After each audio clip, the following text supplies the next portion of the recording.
sobre o céu e o inferno, que é uma das obras. Mas, como de costume, a gente repassa as obras básicas para que todos possam lembrar e algumas breves informações sobre elas. Então, a primeira obra, como nós sabemos, é o Livro dos Espíritos, que foi publicada em 18 de abril de 1857. E ele representa a materialização do Consolador prometido por Jesus. Essa obra reúne 1019 questões, perguntas e respostas, formuladas por Allan Kardec e respondidas por uma pleiade de espíritos de luz, coordenadas por Jesus, Espírito de Verdade. A segunda obra é o Livro dos Médiuns. Esta obra foi publicada em 15 de janeiro de 1861 e ela trata da relação e a comunicação entre os dois planos da vida e o verdadeiro papel do médium, que é esse intermediário. A obra é o que podemos chamar de Manual das Comunicações entre esses dois planos. E a terceira obra, meus irmãos, é o Evangelho segundo o Espiritismo, que foi publicado em 15 de abril de 1864 e que carinhosamente nós chamamos de Manual da Felicidade, pois trata das leis morais ensinadas por Jesus e catalogadas por Kardec a partir de textos deixados pelos evangelistas Mateus, Marcos, João e Lucas. E a quarta obra é o Céu e o Inferno, é a obra que nós iremos abordar na explanação de hoje. A quinta obra é a Gênese, quinta e última obra. Ela foi publicada em 6 de janeiro de 1868 e vai tratar de aspectos científicos da doutrina espírita, e sobre ela teremos uma palestra específica na próxima semana, quando então encerraremos esse ciclo de palestras sobre as obras básicas. Então, como disse antes, meus irmãos, hoje nós iremos falar sobre o Céu e o Inferno, que é um desdobramento da quarta parte do Livro dos Espíritos, como a gente tem nesse quadro aqui, que mostra a estrutura do Livro dos Espíritos, como está distribuída as partes, Então, ele é um desdobramento dessa quarta parte, e ela abrange das questões 920 a 1019. Então, compreende 99 questões, perguntas e respostas. E a quarta parte do Livro dos Espíritos, ela tem como tema Esperanças e Consolações, que está subdividido em 2 capítulos, sendo que o primeiro trata das penas e gozos terrestres e o segundo das penas e gozos futuros. E o foco de nossa exposição é apresentar alguns aspectos assim importantes desta obra, de forma a incentivar o interesse pelo estudo e leitura dessa magnífica obra. Então, cabe enfatizar nesse momento que nós não temos a pretensão, e mesmo assim seria impossível, abordar toda esta maravilhosa obra de Kardec, ainda mais nesse curto espaço de tempo.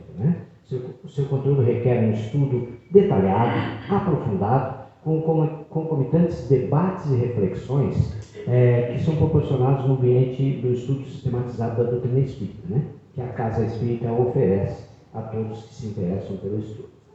Então, a obra O Céu e o Inferno teve seu lançamento no mercado editorial em Paris em 1º de agosto de 1865.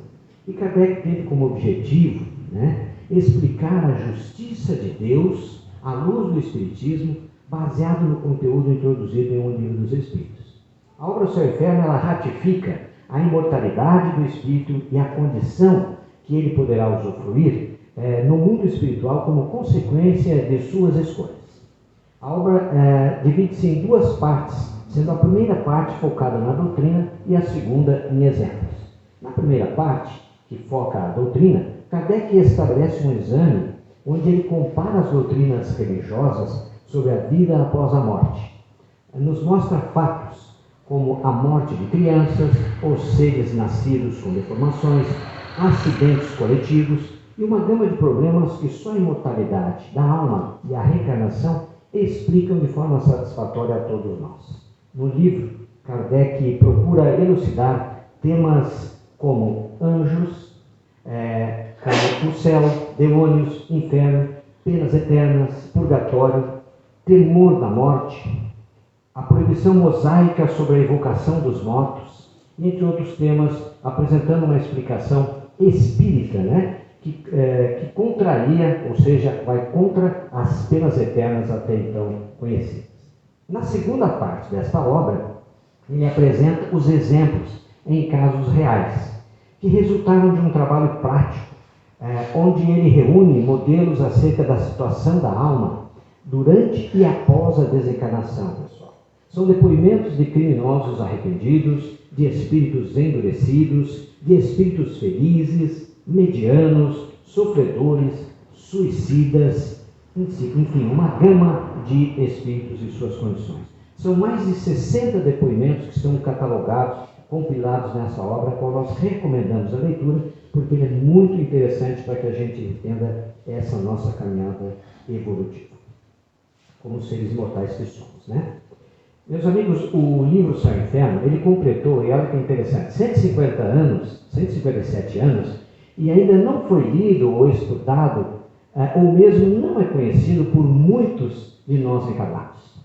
Mas vamos lá, tudo ao seu tempo, né? Ou seja, o tempo que cada um tem para o despertamento. E o Pai espera isso. Meus queridos, todos sabemos que uma das leis sublimes, mais sublimes do universo, é a lei do progresso. Claro que está em conexão com a lei do amor, mas aqui nós vamos focar o progresso. O progresso, ele opera em todos os setores da atividade humana. É assim que os meios de locomoção sofreram impacto, né, pela lei do progresso, que foram relevantes ao longo dos séculos. Veja que hoje a gente pode cruzar imensas regiões com aviões, de trens em alta velocidade. Mas não foi somente no setor do transporte que a lei do progresso se materializou. No setor das comunicações, com os celulares, com a internet, em outros setores como a agricultura, com as mecanizações na indústria, tecnologia que vem sendo marcada ao longo do tempo. Enfim, com o passar do tempo, a humanidade vem dando passos lentos, mas gradativos e definitivos em direção aos objetivos traçados por Jesus, nosso governador espiritual, que com sabedoria, meus irmãos, e infinito amor, sem violentar as nossas consciências, sem ferir o nosso livre-arbítrio, mas mantendo na pauta mais absoluta justiça, espera por nós. Então, espera o nosso tempo. O progresso e o avanço não poderiam ser diferentes, por aí que nós vamos chegar no aspecto religioso, no que se diz respeito à religião. As escolas religiosas e o pensamento religioso da Terra, ao longo do tempo, têm sofrido progresso imenso. Há séculos e séculos atrás, nós adorávamos fenômenos da natureza. Nossos antepassados, lá bem distante, olhávamos para os ventos, para os trovões, para as tempestades e acreditavam que esses fenômenos naturais eram seres sobrenaturais que deveriam ser adorados por nós. Mas a lei do progresso se fez e a crença em Deus único se implantou na Terra em determinado momento. Aos poucos nós fomos compreendendo que somos filhos de um único Pai e que fazemos parte de uma grande família universal. E essa família universal está subdividida em várias famílias espirituais. Portanto, evoluímos individualmente, mas fazemos parte de uma grande rede de relacionamentos espirituais que crescem em grupos. Né? Todos nós crescemos em conjunto, em grupo. Né? Tem a lei de sociedade que também vai nos ajudar a entender a importância disso. E que progredimos uns auxiliando os outros. Aqueles espíritos que evoluem mais rapidamente, olha que interessante, aguardam, por amor, os seus amados que ficaram retardatários na estrada. Quer dizer, mesmo tendo evoluído, que avançam, eles aguardam. Meus amigos, não faz muito tempo, no século XIX, nós tínhamos a visão de um Deus que era considerado um juiz inflexível, né? Um Deus punitivo.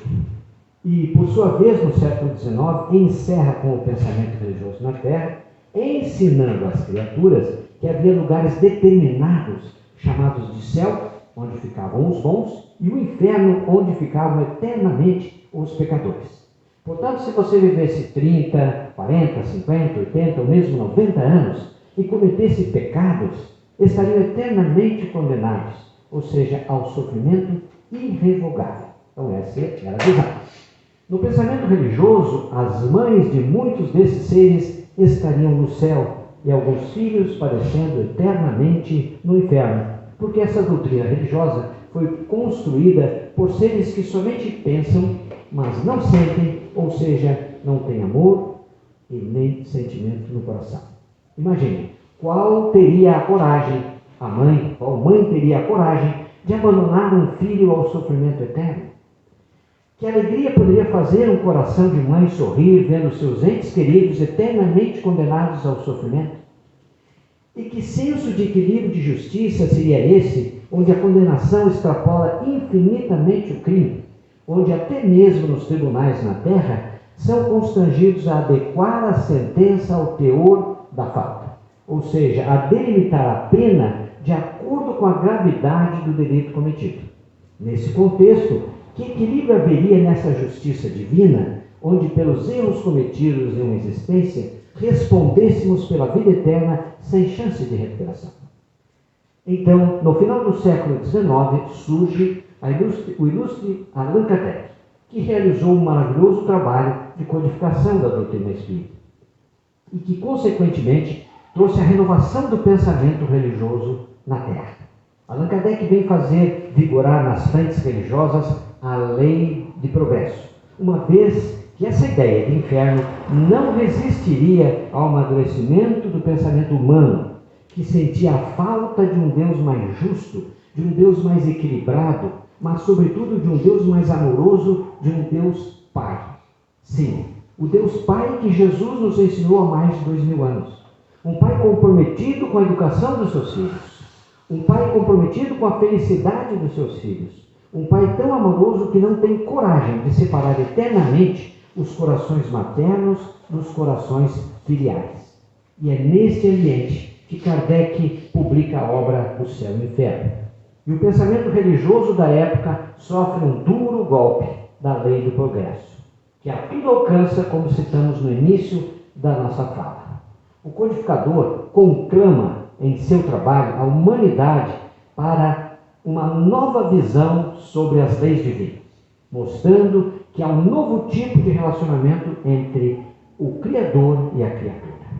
Pergunta: e o que age e como age o codificador para nos mostrar isso? Ele age na mais estrita observância dos fatos na época, com base no método científico. Ele não cria teorias de sua cabeça. Ele observa fatos porque diante de fatos não pode haver argumentos. Amigos, neste que é o mais importante projeto da vida de Kardec, ele analisa e estuda com o crivo da razão o que dizem os espíritos por intermédio dos médiuns da época. Ele ouve os espíritos que haviam passado pela porta da morte do corpo físico, espíritos que já haviam atravessado os umbrais da desencarnação, e pergunta para eles qual é o estado de cada um deles. E estes casos maravilhosos estão narrados no livro O Céu e o Inferno, como citamos anteriormente, mais de 60 casos. Meus amigos, vejamos que muito antes de o espírito André Luiz, por intermédio de Chico Xavier, nos brindar com suas preciosas obras, sendo a primeira O Nosso Lar, relatando a vida no mundo espiritual, o mestre Kardec já começa um trabalho sociológico que conversa com os espíritos, que lhe narram cada qual sua experiência, segundo o seu grau de evolução e de percepção. Cada um fala daquilo que está no coração, daquilo que acaba de perceber, e através de uma catalogação de casos e casos, ele seleciona aqueles que julgou mais relevantes e então publica, na segunda parte da obra, esses mais de 60 casos que nós comentamos. E como dissemos, vale a pena ler cada um deles, porque são casos reais. Cada um desses espíritos narra a Kardec que tipo de experiência passou a ter depois da desencarnação. E então o codificador foi anotando, comparando, avaliando, refletindo e formulou um conjunto de conclusões. Não de teoria puramente especulativa, mas sim um conjunto de conclusões que está num item dessa obra que se chama Código Penal da Vida Futura. O Código Penal da Vida Futura pode ser resumido da seguinte forma: a vida é um pedaço de terra que cada um de nós recebe. É uma terra fértil, onde você colhe aquilo que cultivar. E isso vale para todas as fases da nossa existência. Ou seja, se cultivares, se cuidares, certamente tu colherás. Mas tenhamos sempre em mente que colheremos o que plantarmos. Vejamos então que não há um Deus juiz, que não há um Deus condenador. Enfim, não há ninguém condenando a nossa conduta. Há uma passagem no livro Pensamento e Vida do Espírito Emmanuel que merece uma reflexão. Emmanuel nos diz assim: Deus ama igualmente tanto o verme quanto o anjo que o representa, junto ao verme. Isso significa dizer, meus amigos, que o Pai nos ama como ama o maior criminoso da terra. Ou seja, somos amados pelo Pai desde o início de nossa jornada, seja ela no estágio que for.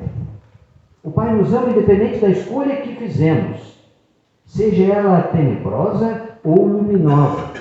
Só tem um detalhe: a existência é uma gleba e colhemos tudo aquilo que nós plantamos. É a lei. Isso que Kardec vai enfatizando em toda essa obra.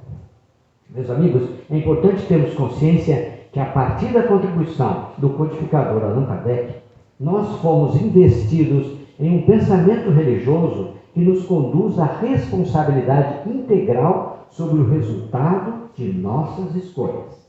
Ainda na visão de que a vida é uma gleba que o Pai nos dá, o expositor Haroldo Dutra Dias contou uma anedota muito interessante que retrata bem essa passagem. Ele diz assim: passava uma pessoa pelo interior de Minas Gerais, na porteira de um sítio onde estava um agricultor. A pessoa que passava estava interessada em adquirir um terreno. Portanto, perguntou para o agricultor: essa terra dá mandioca? Respondeu o agricultor: dá, não, senhor. A pessoa faz outra pergunta: esta terra dá milho? O agricultor torna a responder: dá, não, senhor. A pessoa insiste e faz mais outra pergunta: essa terra dá abóbora ou batata? O agricultor responde novamente: dá, não, senhor. Indignado com as respostas, a pessoa insiste: mas então, nada que plantar nessa terra dá? Aí o agricultor responde com firmeza: se plantar, dá, sim, senhor. Nesta anedota encontramos em sua essência a vida real. Simpatia, por exemplo, é plantio, e alegria, por sua vez, é colheita. Meus amigos, na vida real não existe somente primavera. Existe primavera, existe verão, outono e inverno. Logo, todos nós passamos ou passaremos por tempos difíceis em nossa jornada evolutiva. Por falar em alegria, todos nós fomos educados, aqui olha que interessante, ao longo dos séculos, a acreditar que são os fatos exteriores que determinam o nosso estado interior. O que nos fez acreditar que se eu tiver determinada quantia relevante em dinheiro, eu serei alegre, eu serei feliz. Mas quando você conversa com criaturas que têm bastante dinheiro, você vai ver que elas estão preocupadas, que elas têm aflições e medos diversos. Então, desde engano, pensar que é o exterior que nos conduz à felicidade. Gente, a alegria é algo que você ara a terra, joga a semente, aduba, rega, poda e colhe. A alegria é um cultivo, e se você plantar e cuidar, você vai colher. E daí, é daí. Simpatia, benevolência, alegria e perdão são frutos. Este mesmo expositor espírita, Haroldo Dutra Dias, ele destacou numa palestra um outro pensamento também que vale reproduzir aqui, que é muito interessante. Ele disse, olha só, a doutrina espírita nos ensina, por exemplo, que uma união conjugal feliz decorre de um plantio de 500, 600, 700 anos. Então, você começa a plantar hoje para ter um casamento feliz daqui 5 séculos. Então, olha só, gente, essa conquista se dá, como em tudo, através do esforço, do trabalho, ou seja, cultivando a terra, plantando, adubando, regando, para então colher. Nosso querido irmão, não é fácil? Nosso querido irmão Emmanuel diz no livro O Consolador o seguinte: o gênio é obra dos séculos. Ninguém nasce e se torna gênio nas ciências, na matemática, na física, na música, na dança em uma só encarnação. É uma obra de séculos de dedicação, de dezenas de encarnações, por uma razão bem simples. Não existem privilegiados na família de Deus. Gravemos bem isso, não existem privilegiados na família de Deus. Amigos, para tudo mesmo requer trabalho e empenho. Agora vejam só. Veja, o caso de uma pessoa que é antipática. Para ser antipático, dá trabalho, diz o expositor, Haroldo Dutra Dias. Ele nos diz assim: olha, para você ser uma pessoa antipática, demora algumas encarnações. Você tem que começar não dando bom dia quando abordado, não dar boa noite, não cumprimentar ninguém e se achar superior aos outros em sua caminhada. E você vai cultivando, nesse mesmo raciocínio da Terra. Vai te cultivando e a providência divina, que é tão amorosa, vai te mostrando: é isso mesmo que você quer colher? É isso mesmo? Daí ele manda passar pessoas na sua vida para te mostrar o resultado do que tu vem plantando, para tu observar o que está acontecendo com a tua plantação. Amigos, nós somos seres responsáveis por tudo o que fizemos. As coisas não acontecem por acaso. E são essas leis simples que Kardec foi extraindo da observação da vida e da natureza. Emmanuel, ampliando o pensamento, nos diz: nós residimos no universo, em condomínio com Deus.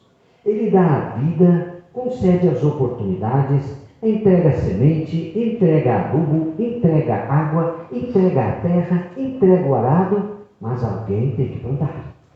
A maior parte incumbe a Deus, mas uma parte nos diz respeito. E é por isso que Kardec vai dizer no primeiro artigo do Código Penal da Vida Futura: a alma ou o espírito sofrem na vida espiritual as consequências de todas as imperfeições que não conseguiu corrigir na vida corporal. O seu estado feliz ou desgraçado é inerente ao seu grau de pureza ou impureza. E ele prossegue dizendo no artigo 2º: a completa felicidade prende-se à perfeição. Isto é, a purificação completa do espírito.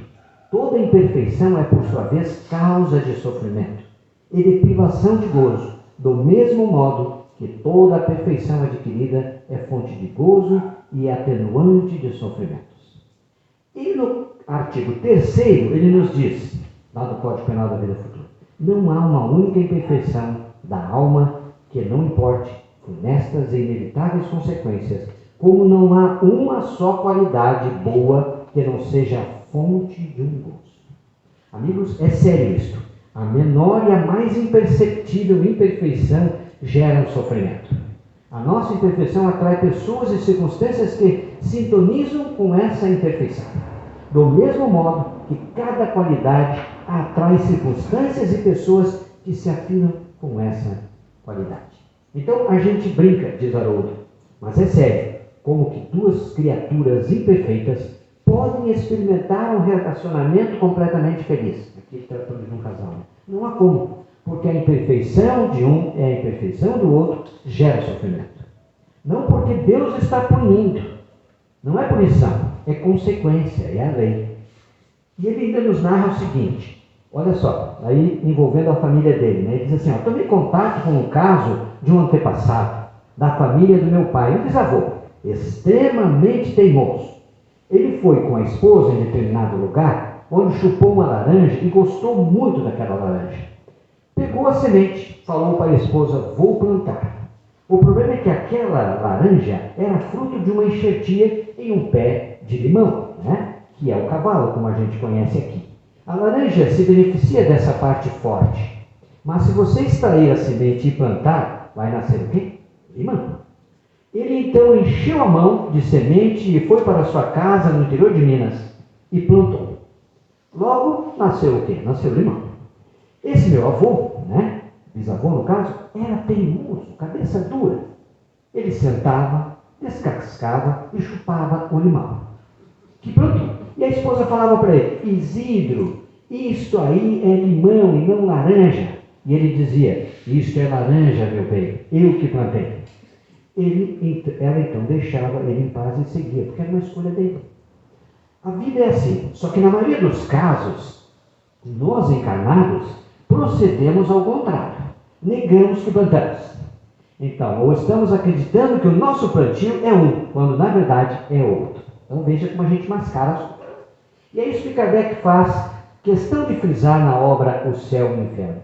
Ele afasta essa visão de um Deus que pune, de um Deus que se irrita, de um Deus que fica bravo. E ele nos mostra que existe um Deus que dá segundo o plantio de cada um. É da lei, mas isso não deveria desanimar nenhum de nós. O que significa isso? Significa que você pode alterar a sua sementeira agora. Você pode alterar o seu método de cultivo agora, pois está em suas mãos a escolha do seu futuro. E basta um gesto de mudança. Olha só que coisa interessante, gente. Basta um gesto de mudança para que os espíritos superiores venham em nosso auxílio para colaborar na regeneração de nossa gleba. Porque uns sempre ajudam os outros. Os mais evoluídos se preocupam com aqueles que são menos evoluídos, que estão na caminhada. Porque o universo é regido pela misericórdia divina. Nessa linha, Haroldo nos traz um outro exemplo do livro Nosso Lar para nos mostrar a materialização da misericórdia divina. E esse é um caso bem interessante. Eu já tinha lido a obra, mas eu ainda não tinha fixado exatamente essa situação. Ele nos diz o seguinte: o autor espiritual no livro Nosso Lar, no caso André Luiz, é um médico que viveu no interior. A mãe dele era uma dona de casa. O pai, segundo ele, era dono de uma grande propriedade rural e que mandou seu filho estudar medicina na capital. O filho recebia todo o carinho, todo o amparo e o amor da mãe. O pai, orgulhoso do filho médico, para que o filho fosse médico, investiu grande soma de recursos para que ele estudasse, então se formasse médico. O pai era um comerciante, um agricultor bem-sucedido, que tinha 2 amantes. Para deixar claro, a esposa e mais 2 mulheres. O pai vivia naturalmente sua dupla vida. O filho, no caso o André Luiz, se forma, exerce sua profissão como médico, mas morre antes da hora, por suicídio indireto, decorrente provavelmente do abuso da comida e da bebida, em algo em especial. Seria castigo? Nós perguntamos. Não, consequência. Se você começa a ingerir substâncias de modo indiscriminado, e se isto se torna um hábito, você passa a não ter controle. E isso tem uma consequência no seu órgão físico e nos seus órgãos espirituais. É plantio. Haroldo nos diz que dá trabalho para prejudicar nosso perispírito. Leva tempo. Dá trabalho e você precisa, por anos, de um hábito ruim até que você conseguir destruir um órgão espiritual, perispiritual, né? Não é assim, de um dia para a noite, que você destrói os seus órgãos. A não ser aqueles gestos tempestuosos, como o do suicídio, que em 3 segundos você pode comprometer 5 encarnações. O suicídio é um plantio que você planta agora e em 5 segundos já está colhendo o sofrimento. Então ele faz a relação de uma destruição rápida e de uma outra mais demorada. Mas enfim, voltemos ao caso do André Luiz para dar sequência naquele entendimento.